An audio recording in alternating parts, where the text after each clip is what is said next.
Good day everyone, this is Sebastian and I'm going to present an introduction to clinical parasitology. And here is the content of my presentation. Parasitology is a branch of medical science dealing with organisms like parasites, which live temporarily or permanently on or within the human body. There are different types of parasites and hosts. The competition for supremacy that takes place between the hosts may have the upper hand and remains healthy, or loses the competition, and then a disease will develop. Human parasites are either unicellular or multicellular. Infection can develop into exposure. This is the act or process of inoculation. And also to pathogenic parasites, this is the animal parasites, which are harmful, frequently causing local and systemic damage of one type or another. And also incubation period. This is the period between infection and evidence of symptoms. Also a biologic incubation period or pre-parent period, and also a clinical incubation period. For the exposure and infection, we have infestation and infection.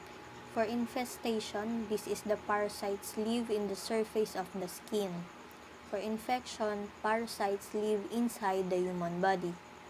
We have superinfection or hyperinfection, autoinfection or auto-reinfection, and co-infection.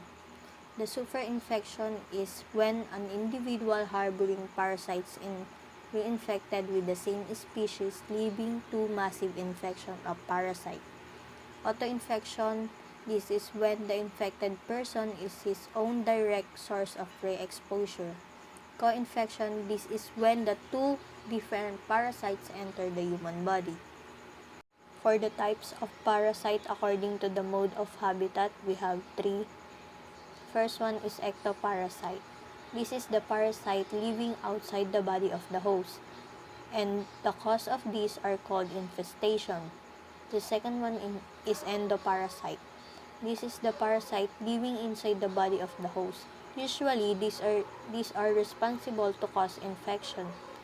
And number 3 is saprophytes, that which lives in organic substances in state of decomposition. The next one is type of parasites according to the mode of development. First, obligated parasite. It is depend entirely upon their host for existence. Second is facultative parasite. It exists in a free-living state or may become parasitic when the need arises. 3 is incidental or accidental parasite. It is established itself in a host where it does not ordinarily live. Parthenogenetic parasite. This is female parasite capable of producing eggs without being fertilized by male parasites, and whose eggs contain larvae that immediately hatches. Next one is we have 6 types of parasites according to pathologic location. First is spurious capozoic parasite. It passes through digestive tract of human without infecting them. Second is coprophilic parasite. This parasite multiply in fecal matter outside the human body. 3 is hematozoic parasite, live inside the red blood cells. 4 is cytozoic parasites. These live inside the cell or tissues. 5 is coelozoic parasites. This is parasite live in the body cavities. And lastly, enterozoic parasite live in the intestine. For the types of parasites according to duration of parasitism, we had permanent and temporary. Permanent remains on the host on almost their entire life, and temporary lives in the human for a short period of time. We have 2 types of vector. First one is so-called mechanical or poretic vector. The parasite is only seen on the surface of this organism and there will be no development of the parasite. Example, cockroaches. Second one is biologic vector. This parasite is seen inside the body of this organism and the parasite needs this organism for its development. Example is mosquitoes. For this slide, we have different type of host. First is definitive host. This is the host in which adult sexual phase of parasite development occurs. Next one is intermediate host. This is the host which the larval asexual phase of parasite development occurs. And for the following, we have reservoir host, paratenic host, transport host, and carrier.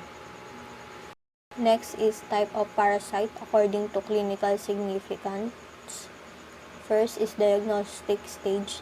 This stage is parasitic stage of development that is seen in clinical samples when examined in the laboratory. The second one is infective stage. This is a stage of development that is infectious or able to cause disease to the host upon exposure. For the biological relationship of parasite and host relationship, we have symbiosis. Symbiosis is living together, the association of two living organisms. Second is commensalism, it association of two different species of organism that is beneficial to one and neutral to other. Mutualism, this is association of two different species of organism that is beneficial to both. Parasitism, this is association of two different species organism that is beneficial to one at the other's expense. If we talk about portals, we have portal of entry and portal of exit. Entry is particular site of the body where the parasite prefer to enter. For the portal of exit, this is the site of the body where the parasite moves out. Here we have 6 portal of entry, and that is mouth, skin, percutaneous, inhalation, secretions, and lastly, sexually transmitted. The next one is we have 8 sources of infection. First is ingestion of contaminated food or drink, primarily if it is water. Second is hand-to-mouth transfer. Third is insect bite. 4 is entry via drilling through the skin. 5 is unprotected sexual relations. 6 is mouth-to-mouth contact.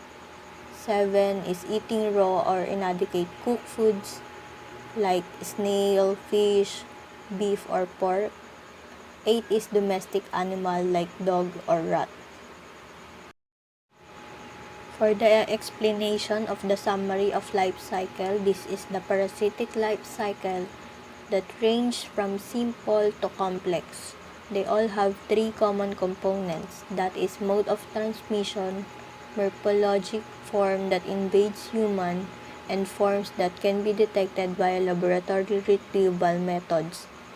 Some parasites require only one definitive host, whereas others also require one or more intermediate hosts.